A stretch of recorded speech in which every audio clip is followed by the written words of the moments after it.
morning, good afternoon, good evening, wherever you guys are at. I hope you're having a fantastic day. It's SoulSaint here, and we're continuing the ballpark of various different options you can bring to Sand Devils 25, especially since the powders that just recently came out. If you've been seeing a lot of the content we've been putting, make sure you guys subscribe to it, because we definitely appreciate all the support and help you guys give. But I wanted to bring it a little bit more closer to home in terms of like some other options you can use. I've been falling in love with like, you know, G-Nut's been pretty staple on a lot of speed running clear teams, and of course Kaimar's also in the running too. But I like to throw in a little bit of a nod towards like special champions like, for example, Aeila and Ruella that we're going to be using today, who are, you know, champions that maybe a lot of people don't look out for, but they kind of find, and they you know, we find some answers for, and we find some uses for them, and we find some benefits behind them, and it becomes so much more substantially better because of the fact that you have more diversity, and that's the thing I love about this game, right? The diversity is the key. So we are going to be doing stage 25. Like I said, we're farming for the powders as well as the oils. The oils don't hurt either, and we're going to be running double G-Nut with a Kaimar reset, Aeila and Ruella, okay? So, I'm going to go into the run. It's going to be very fast, so don't blink or else you're going to miss it. I'll try to slow it down for everybody to kind of see, and we'll kind of narrate as we go along. So, pretty much, Kaimar's the fastest. He's going to start off the fight with just a throwaway ability. He is going to be the one that you want to go on the top of the turn. Layla, however, is going to be using, I believe it's her A2, which does the sleep. But before it does the sleep, it gives the increased accuracy, not only to herself, but the entire party, which is a benefit, right? Follow after that, once the boss is put to sleep, Ruella is going to come and follow up with her A2, which is going to give you pretty much the increased defense, or the decreased defense, and the weaken, which makes the damage output of the boss a lot better. Followed up by that, the boss wakes up, and then we're going to have G-Nut number 1 and number 2 to follow up and do their damage. So you're going to see here, they're going to do their A3, they're going to pack a punch, and then you're going to see it's going to happen again, they're going to pack a punch, and then from there, the boss is up and the boss is active. We're a little bit over 50%, but we get the reset from someone like Kaimar, and he basically enables us to do everything all over again. We're going to, instead of doing the sleep here, just going to basically give us the increased accuracy. It's kind of like a throwaway ability here. She got her extra turn, which we're going to talk about there. And then, of course, we're going to have Ruella do her thing here as well. She's pretty much going to just do her A2, which is what you're going to see here. She got her extra turn too as well, looks like. She did a boost. That really doesn't impact. We're still pretty much solid here. The main thing we want to do here at this point is make sure that the G-Nuts go and get their A3 followed up again. So it's another potential 30% plus 30%, right? Now, we didn't hit full cap, and that's something to kind of keep in mind, but we do have a lot of excess damage on the back end side to fully clear it out, and you have your victory, right? For turn 14, I think the fastest speeds we've seen is something around the lines of like 17, 16, 18 seconds on average, which is really, really strong, right? So, let's break it down into the kit and some things to watch out for. I actually have like a lot of notes to put for this one, so we're going to actually kind of break it down a little bit in terms of like how it's going to go. Going back through it again some more, Kaimar is going to be the first one to go up. You pretty much want to make sure that he's faster than the boss and pretty much faster than everyone else. So we have him at a 288 speed, according to Zatali's count, and big salutes to Zatali for helping us showcase this team. Followed up by that, we also have Aeila going up afterwards, who's also going at a pretty you know, fast speed, which is 276. Remember, Sand Devil, the boss, is going at 270, so anything north of that is what we're looking for.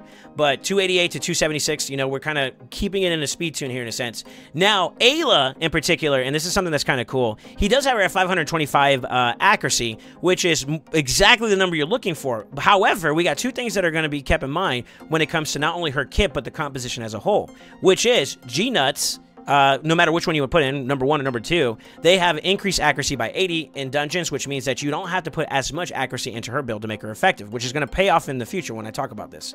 Second of all, Aeila is going to have an increased accuracy just before she puts the sleep up. So before attacking, she puts increased accuracy, and then on the attack, she puts the sleep, right? So she'll get the accuracy buff going into when she puts her sleep.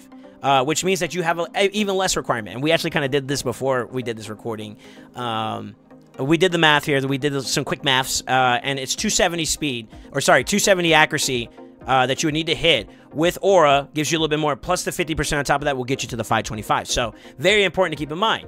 To keep this in terms of perspective, though, her instant turn can be a problematic cost for the team. And ascending her for like the extra slots could be something to kind of watch out for. This could cause some issues in terms of the composition, but because you only need to go 270 speed or 270 plus speed, and then, of course, you only need 270 accuracy. That could be feasible within a build that doesn't require you to use these 2 slots in terms of Awakening. As long as you stay under 3, you're okay, right? So pretty much you'll probably have to bank a lot of your speed and your accuracy amongst this build. It is possible. It is a little bit challenging for the more newer players, so I would be cautious about that. But if you do have her fully ascended and ready to go, you can still technically use her, but just keep in mind that there is a chance for this Rhythmic Flow passive to cause some kind of disruption. Now, I forgot to show you guys this too as well. I'm going to show the mastery so you can kind of see it. Pretty much it's kind of in line with a lot of what you see in a lot of other Kaimars, pretty much going heavy accuracy for the ability to do like strips with his A2. I'm assuming this might be used in other areas like maybe PvP or something around those lines.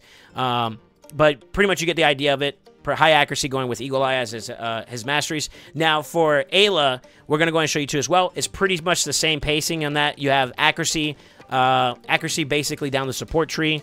Lore Steel to give you some extra benefits, and then, of course, some throwaways and some extra complementary stuff that you would get from, like, defensive tree for Aeila. Pretty much a really cool concept that I thought I didn't think about until it was brought to the table by Zatali, and I thought that was super dope in terms of, like, being able to incorporate the kit as well as the composition into the build pathing to make it work. We do have that, though, so basically it goes Kaimar into Aeila, and then we're going to show up with Ruella. Ruella, on the other hand, since she doesn't have too much going on, you do have the increased accuracy in play on her from Aeila, so you technically can reduce your accuracy requirements as well on Ruella. However, with this build, the main thing is that you want to hit 273 speed, something that's higher than, and according to my notes here, I actually wrote it down just to make sure we're safe here. Aeila has to be higher than the Sand Devil. Kaimar has to be higher than everybody. Ruella has to be higher than Sand Devil, but less than Aeila. So basically, she has to be the one that's going third in this round. So 273 is north of 270, but under 276. It's a great little slot in, so to make sure that she's not going in the wrong turn order. She actually goes and opens up with her A2, so that requires accuracy. So being able to hit those are 2 important stat bonuses you're looking for in terms of like stat metrics. And then, of course, having increased accuracy from the Eagle Eye as well. It looks like that's kind of like the conundrum for like a lot of the debuff side centric portions of this composition. You're just looking to get the accuracy you need to make sure you hit those stat requirements, right? And I believe we're looking for north of 500. I think it's 525 is like pretty much around 95%, so anything north of that would get you close towards the 97% bracket, which is pretty much the top end of what you'd hit, right? Now, also to kind of give a little bit of a notion here too as well, we have the 2 G-Nuts, and I wanted to break them down a little bit more here too as well. You're looking for damage here primarily, right? So the more you have on board when we're talking about any max HP, whether that's decreased defense, weaken, and then, of course, any ignore percent defense factors like from area bonuses or from set bonuses will contribute towards the overall stat requirement going down. But ideally, you're looking for the G-Nuts to be slower than Sand Devil, which means that they're going to be going less than 270.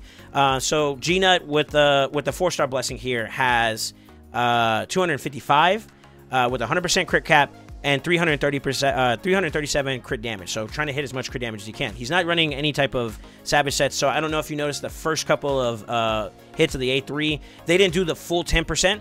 Just something to keep in mind, if you're building yours, the more effective you are at your build, the less of an issue that is. You do have 20% left over. Keep in mind, you're doing 30, 30, 30, 30 for each A3. So 20% left over is the overkill, right? You have a little bit of room to play with. Don't slack off on it too hard, but you have a little room to play with that extra little bit of 20% damage you get from the last A3 from G-Nut number 2. So just keep that in mind when you're doing your builds, that if you need to hit a certain metric point, you got to be careful with that, all right? Now, of course, having it fully booked is also important too. His damage is basically just built towards damage. He is using 2 different sets, I guess, to complement speed, accuracy, and, of course, a little bit of resistance. Maybe he uses it in another capacity. The masteries here are interesting, though, because he is running crit damage for flawless execution. That is something to keep in mind, as well as some extra keen strike, deadly precision. You're looking for stats. He's looking for his stats within these builds. So, you know, any type of masteries that kind of complement in that direction seems to be the area he's going in for. So just keep that in mind when you're making your build up. That's how he's able to compensate and get all his stats involved into it. And then, of course, G-Nut number 2, which I'm assuming is going to be just ever so slightly slower, literally by like 2 or 3 points. Similar concept, 100% crit rate, as much crit damage as you can get while being in that speed tune direction, and then, of course, same premise, you know, getting as much out of his mastery as you can. He is running crit damage, perception, and a little bit of stone skin there. I will say, and we were talking about this on stream prior to the video here, there are a couple things we got to watch out for. We talked about Aeila's passive.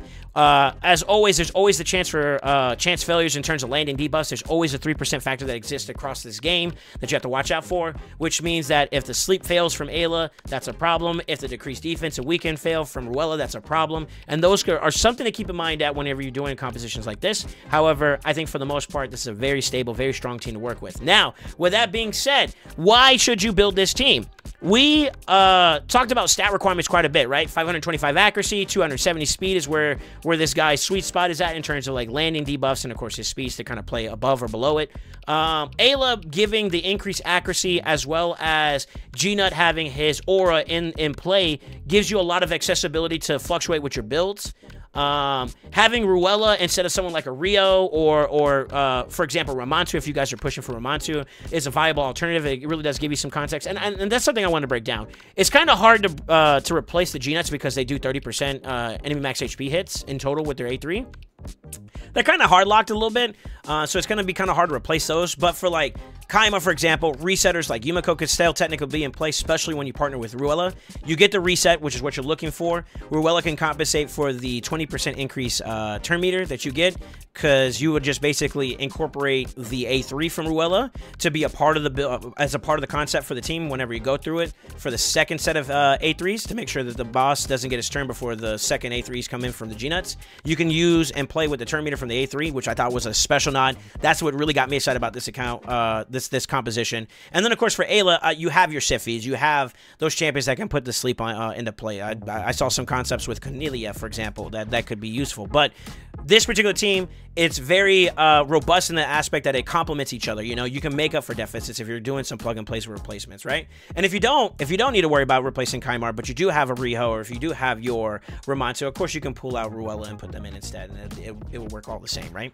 Now, with that being said, are you looking forward to building up a comp like this? Let me know in the comments below. I'm actually curious to see what you got going on. I will try to find a place to maybe put some of the information. I actually have a whole little document that we've done flashbang the whole team in terms of like some things we're looking for, the minimum stat requirements we're looking for, and all that stuff like that. But this is a general concept what you're looking for this team.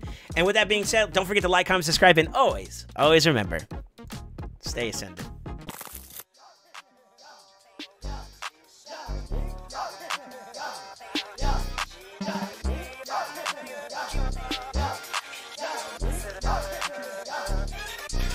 Got the